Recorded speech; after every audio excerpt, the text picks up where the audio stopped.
अस्सलामुअलैकुम। उम्मीद करता हूँ कि आप खैरियत के साथ होंगे। गोल्ड की वीकली फोरकास्ट के साथ हाजिर हूँ।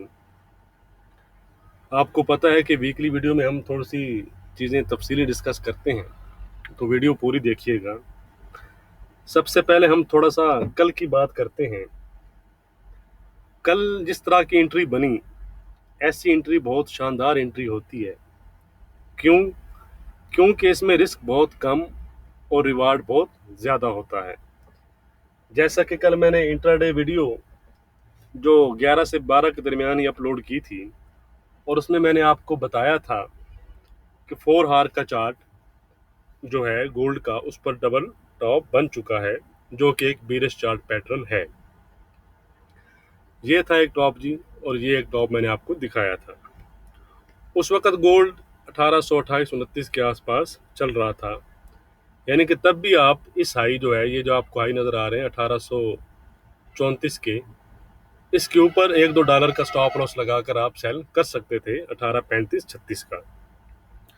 और कल की जो हमारी सपोर्ट थी 1809 की, उससे $1-2 ऊपर का टीपी लगा सकते थे आप, और एक अच्छा प्रॉफिट जनरेट कर सकते थे। मैंने आपको बताया हुआ है $1 या $2 ऊपर टीपी क्यों, कि हमेशा जो टीपी होता है वो आप $1 या $2 पहले रखते हैं, और जो स्टॉप लॉस होता है उसके उल्ट आप $1 या $2 ऊपर रखते हैं। मसलन जिस तरह ये डबल टॉप आपको नजर आ रहा है 1832, या ये हाई आप कह सकते हैं 1834, तो स्टॉप लॉस आपका होता 1835 और 36, यानी कि इसके हाई के ऊपर थोड़ा सा। और दूसरी तरफ अगर आप यहाँ से बाइंग में बैठे थे, मैं एक मिसाल दे रहा हूँ, यहाँ से 1795 के आसपास से, तो आपका टीपी जो वो ये हाई नहीं होना चाहिए था, ये 1832, आपका टीपी होता है फिर 1830-31, $1-2 पहले। ठीक हो गया जी। तो ये इन चीज़ों का आप ज़रूर ख्याल किया करें। तो अब अगर आप सेलिंग में बैठे हैं यहाँ से, और अगर आपने एग्जैक्ट नहीं किया, इंट्राडे ट्रेडर नहीं है, आप स्विंग ट्रेडर हैं, आप कहते हैं कुछ दिन में और देख लेता हूँ, तो फिर आपने ट्रेलिंग स्टॉप लॉस का ज़रूर इस्तेमाल करना है। ये ना हो कि अगर उल्टा यानी कि रिवर्स होती है, तो फिर आपकी वही ट्रेड आपकी नेगेटिव में चल रही हो। इसलिए आपने ट्रेलिंग स्टॉप लॉस का ज़रूर इस्तेमाल करना है। अव्वल तो वो आपको पता ही होगा, नहीं तो मैं कोशिश करूंगा कि जल्दी एक शॉर्ट्स वीडियो में आपको समझा दूं। चलें जी, बात कहाँ से शुरू हुई और कहाँ निकल गई। अब हम नेक्स्ट वीक की बात करते हैं कि गोल्ड क्या कर सकता है। तो सबसे पहले हम डाटा को देखते हैं जी, कौन कौन से डाटा हैं। तो मंडे को जी अगर हम देखें, तो ये है जी मंडे। मंडे को जो मेन डाटा है जी, वो यूएस का आईएसएम मैन्युफैक्चरिंग पीएमआई नंबर्स है। ठीक है जी। और ट्यूसडे को हम देखते हैं जी, ट्यूसडे को फैक्ट्री ऑर्डर्स वगैरह हैं, कोई इतने खास नंबर नहीं है। फिर हम आते हैं जी वेडनेसडे। वेडनेसडे को यूएस का ADP non farm employment change है जी, और उसके बाद आईएसएम सर्विसेज पीएमआई हैं। तो ये डाटा इंपॉर्टेंट रहेगा। उसके साथ एफओएमसी मेंबर कलेडा वो भी स्पीक करेंगे। उसके बाद थर्सडे के चलते हैं जी। थर्सडे में जाएं तो ये एक मेन इवेंट रहेगा, जो बैंक ऑफ इंग्लैंड की मॉनेटरी पॉलिसी है, तो इस पर भी ख्याल कीजिएगा। डायरेक्ट इसका असर गोल्ड पर तो नहीं होता, लेकिन इसकी वजह से अगर डॉलर में ऊपर नीचे होता है तो उसका असर हमें गोल्ड पर नजर आएगा। उसके बाद जी थर्सडे को थर्सडे को और है जी, यूएस का है जी इनिशियल जॉबलेस क्लेम नंबर्स हैं, और एफओएमसी के मेंबर जो हैं वो स्पीक करेंगे। उसके बाद आ जाता है जी फ्राइडे। ऑल इम्पोर्टेंट फ्राइडे आ जाएगा जी हमारे सामने। तो फ्राइडे को क्या है जी, आपको पता है कि नॉन फॉर्म पे रोल्स नंबर्स हैं, और उसके साथ अनएम्प्लॉयमेंट क्लेम है। ये हैं जी, ये आपको नज़र आ रहे होंगे। ये दो डाटा ही हमारे मेजर रहेंगे। तो आपको पता है कि पूरे मंथ में सबसे इम्पोर्टेंट डाटा यही डाटा होता है, नॉन फॉर्म पे रोल। इस मार्केट में, फॉरेक्स मार्केट में नंबर वन जो इम्पोर्टेंट चीज़ है वो मैं बताता चलूँ आपको, वो है एफओएमसी मीटिंग। ठीक है जी, उसका इम्पैक्ट हमें नज़र आता है। और उसके बाद जो नंबर 2 पर है वो एनएफपी है। और यहाँ मैं ये भी बताता चलूँ उस दिन आप में से किसी ने सवाल पूछा था कि जो फेड की मीटिंग होती है ये हर मंथ होती है। नहीं, ये हर मंथ नहीं होती। अगर मैं अब नेक्स्ट मीटिंग की बात करूं तो नेक्स्ट अब सितंबर में है, और उसके बाद अक्टूबर छोड़कर नवंबर और दिसंबर में है। तो अगर हम नॉन फॉर्म पे रोल्स को देखें तो इस दफ़ा की जो फोरकास्ट है वो 9 यानी कि 900 की है, 9 लाख है। प्रीवियस आपको पता है कि 850 के आए थे, 8,50,000। और अनएम्प्लॉयमेंट रेट की जो फोरकास्ट है इस दफ़ा भी 5.7% है। लास्ट टाइम जो आए थे वो 5.9% आए थे। अब एनएफपी और भी इम्पोर्टेंट क्यों है, वो इसलिए है कि मैंने आपको बताया था कि जो लास्ट मीटिंग में के सब्सटेंशियल फर्दर प्रोग्रेस के जवाब में फेड चेयरमैन पावल ने प्रेस कॉन्फ्रेंस में कहा था कि उनसे यानी कि इससे मुराद उनकी स्टेबल प्राइसेस और मैक्सिमम एम्प्लॉयमेंट है। ठीक है जी, तो एम्प्लॉयमेंट ये एनएफपी हमारे पास आपको पता है कि एम्प्लॉयमेंट नंबर ही होते हैं। तो अगर नंबर फोरकास्ट से ज़्यादा आते हैं तो इन्वेस्टर इसको हॉकिश पॉलिसी आउटलुक में देखेंगे, और ये चीज़ फिर डॉलर को बूस्ट देगी और गोल्ड को हैवी करेगी। और उसके अगेंस्ट अगर नंबर लो आते हैं तो वो फिर इजी मनी जो पॉलिसी है उसको इन्वेस्टर देखेंगे, और ये चीज़ गोल्ड को अप करेगी और डॉलर को डाउन करेगी। बाकी जो डिटेल है फिर वो चीज़ हम फ्राइडे को जो इंट्राडे की वीडियो है उसमें हम ये चीज़ें डिस्कस करेंगे डिटेल से। अब हम चलते हैं जी 4 हार चार्ट पर। तो ये है जी 4 हार का चार्ट मेरे सामने। अब यहाँ पर मैं एक चीज़ आपको क्लियर करना चाहता हूँ, वो है ये देखते हैं जी, ये ठीक है। ये मैं आपको क्या करना क्लियर करना चाह रहा हूँ, ये double bottom sorry double top का मैं आपको क्लियर करना चाह रहा हूँ। ये देखें, ये ये ये ये ठीक है जी। अब ये है हमारे पास नेक लाइन, सॉरी ठीक है, इसको मैं डिलीट करता हूँ जी। ठीक है, ये नहीं कि 1793 से लेकर, या आप कह सकते हैं 1794 से लेकर 1795 तक का एरिया जो है वो हमारी नेक लाइन है इस डबल टॉप की। अब अगर इसको ब्रेक करता है ये चीज़, फिर ये गया जी। ठीक है जी, अब आपको समझ आई होगी। यानी कि अब इसको ब्रेक करता है और जब दोबारा रीटेस्ट करने आएगा 1799-90 को, तो फिर आप एंट्री करेंगे, और फिर आपका टारगेट 1760 और 1750 तक हो सकता है। ठीक है, यानी कि ये इसकी कन्फर्मेशन आपको डबल टॉप की जो कन्फर्मेशन मिलेगी वो यहाँ पर मिलेगी। ठीक है जी। दूसरी साइड पर अब मैं आपको अपर साइड, क्योंकि हमने दोनों साइड डिस्कस करनी होती हैं, कोई ज़रूरी नहीं कि गोल्ड ने एक साइड पर ही जाना है। तो ये चीज़ है जी। अगर दूसरी साइड पर हमारा इनवैलिड कब होगा वो हम देख लेते हैं कि हमारा इनवैलिड कहाँ हो सकता है जी।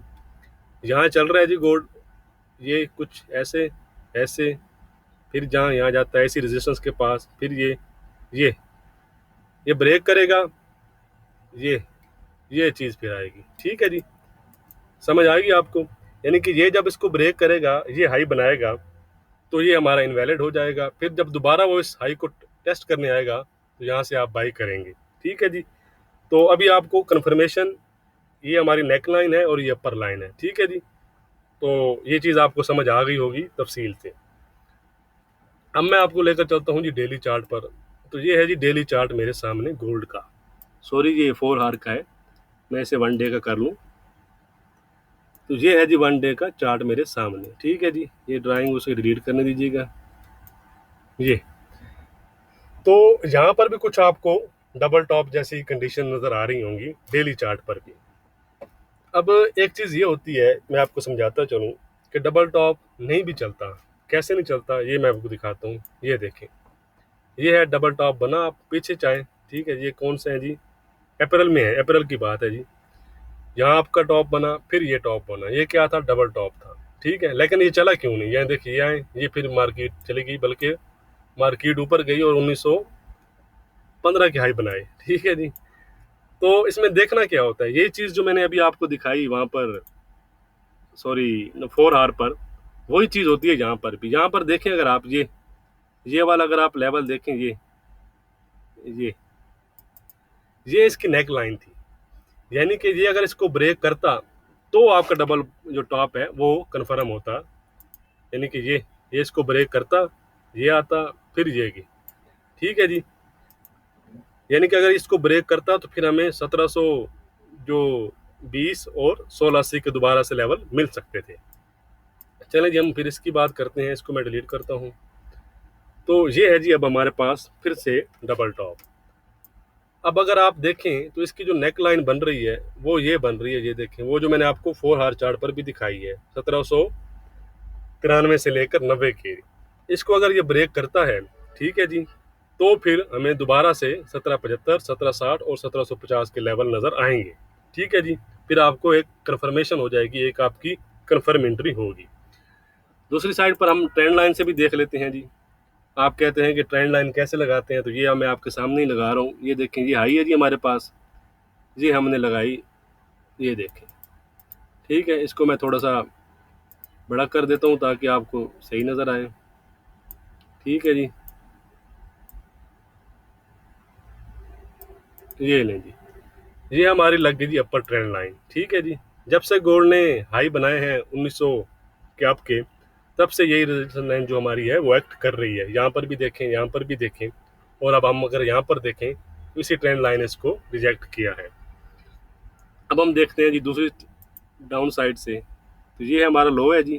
ठीक है जी, थोड़ा सा ऊपर नीचे हो जाए तो मैं सिर्फ आपको समझाने के लिए चीज़ दिखा रहा हूँ। ठीक है जी, ये हमने ट्रेंड लाइन लगा दी, ये ठीक हो गया जी। अब ये चैनल बन गया जी हमारे पास, ये देखें, ये कंडीशन बनेंगी अब ये। तो अब गोल्ड को इस ट्रेंड लाइन को अपर साइड पर ब्रेक करता है तो फिर हमें हाई साइड मिलेगी गोल्ड में। 1850 1900 तक गोल्ड जा सकता है इसके ऊपर, फिर 1950 तक भी जा सकता है। 1966 के एरिया मेरे ख्याल में एक ज़बरदस्त फिर रेजिस्टेंस है। और अगर डाउन साइड पर ये हमारी नेक लाइन जो मैंने आपको बताई है उसको ब्रेक करता है तो फिर हमें गोल्ड डाउन साइड पर जाता हुआ नजर आएगा। 1760-50 का जो एरिया है तो फिर हमें दोबारा से नजर आ सकता है। ठीक हो गया जी। तो फिलहाल अगर हम देखें तो गोल्ड पर हमारा जो व्यू है वो फिलहाल हमें साइड वेज ही नजर आ रहा है, लेकिन अगर किसी साइड पर निकलता है तो फिर यानी 1790 के नीचे हमारा व्यू बीरिश हो जाएगा। फिलहाल आप ये कह सकते हैं कि थोड़ा सा स्लाइटली बीरिश है, जब तक वो इस अपने जो टॉप को ब्रेक नहीं करता। ठीक है जी, तो इस पर आपने नज़र रखनी है, और कन्फर्मेशन जैसे जैसे आपको मिलेगी बड़े डिटेल से मैंने आपको चीज़ें समझाई हैं। अब हम चलते हैं जी, नेक्स्ट जो लेवल हैं वो देख लेते हैं। तो ये इंपॉर्टेंट लेवल मैं आपके साथ शेयर कर रहा हूँ, फिर वीकली रेजिस्टेंस और सपोर्ट भी देखेंगे। वीडियो पसंद आए तो लाइक ज़रूर करना है, बस यही हम आपसे रिक्वेस्ट करते हैं, और कभी आपसे कोई रिक्वेस्ट हमने नहीं की। तो अब क्लोजिंग हुई है जी 1814 के आसपास। पहले हम देख लेते हैं जी डाउन साइड पर।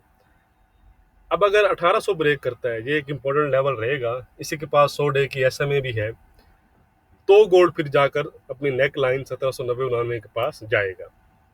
उसके नीचे गोल्ड फिर 1774-75, 1761 और 1750 तक जा सकता है। ठीक है जी, यानी कि 1790 के नीचे शॉर्ट्स ऐड होंगे काफ़ी सारे, और एक ज़बरदस्त सेलिंग आ सकती है। दूसरी साइड पर दोबारा से 1821-22 के आसपास 200 डे की जो एसएमए है वो हमारी पहली रेजिस्टेंस रहेगी। यहाँ पर भी उसने ब्रेक किया, फिर वापस आ गया। इस कैंडल में भी उसने 200 डे को गोल्ड ने ब्रेक किया, लेकिन दोबारा से उसके नीचे ही आकर क्लोज हुआ है, यानी कि वीकली क्लोजिंग हमें इसके ऊपर नहीं मिल रही। तो इसके ऊपर हमारा फिर ये वाले हाई आ जाएंगे जी 1830, जो डबल टॉप हमारा 1830 से लेकर 34 का एरिया है। फिर ये एरिया बड़ा इंपॉर्टेंट एरिया रहेगा हमारा। इसके ऊपर फिर गोल्ड 1845-50, 1866-70, 1881-83 और 1900 तक जा सकता है। ये जो लेवल है ये डेली क्लोज के लिहाज से है, ये आपने याद रखना है। तो अब हम वीकली जो रेजिस्टेंस है और वो सपोर्ट वो देख लेते हैं जी। तो इसको मैं डिलीट करता हूँ, फिर मैं आपको अपना व्यू लास्ट में बताता हूँ जी मेरा क्या व्यू है। तो वीकली जो हमारी रेजिस्टेंस रहेगी उसमें कोई चेंज नहीं है, लास्ट वीक वाली में 1850 की हमारी रेजिस्टेंस है जी। दूसरी साइड पर जो हमारी सपोर्ट है वो उसमें भी कोई चेंज नहीं है, वो सेम है 1750 की। ठीक है जी, 1850 ब्रेक करेगा तो 1900 और 1966 तक जाएगा। 1750 ब्रेक करेगा तो 1730, 1700 और 1680 तक डबल जो बॉटम है वहां तक गोल्ड जा सकता है। तो मेरे ख्याल में जो गोल्ड है नेक्स्ट वीक अपनी जो 200 डे और 100 डे के दरमियान हमें मूव करता हुआ, रेंज करता हुआ नजर आ सकता है, और फ्राइडे को जाकर नॉन फॉर्म पे रोल्स के बाद वो अपनी रेंज ब्रेक कर सकता है। वो डिपेंड करेगा नॉन फॉर्म पे रोल्स नंबर पर, यानी कि एक साइडवेज रह सकता है, रेंज बाउंड रह सकता है, लेकिन बाकी भी मैंने आपको डिटेल से लेवल बता दी हैं। अगर जैसे जैसे आपको लेवल मिलेंगे फिर वैसे वैसे आपने एंट्री लेनी है। ठीक हो गया जी। बाकी लिंक में डिस्क्रिप्शन में फेसबुक का पेज का लिंक भी है, उसको भी आप ज्वाइन कर लें, वहाँ भी मैं आपके साथ न्यूज़ वगैरह शेयर करता रहता हूँ। तो बाकी वीडियो पसंद आए तो लाइक और शेयर करना मत भूलिएगा। बहुत शुक्रिया, थैंक यू।